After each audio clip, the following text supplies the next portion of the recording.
Yeah, it's still in the same spot. What do you got? I don't know. It's back there though. Can you see it? Yeah, if you look just up underneath the air cleaner. It looks like a rabbit. What the hell is a rabbit doing in there? Is it a rabbit? It looks like a rabbit up in this engine in my yard, guys.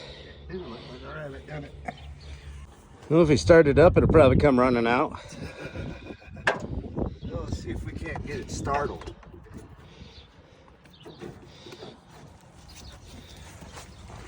What are you doing up in there, bunny rabbit? Get out of there.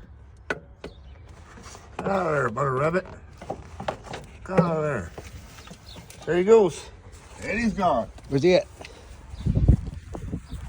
He went up underneath the here. Yep, right there. No, it's not a groundhog. Is it groundhog? Groundhog. Where's he at now? He's up underneath this infinity.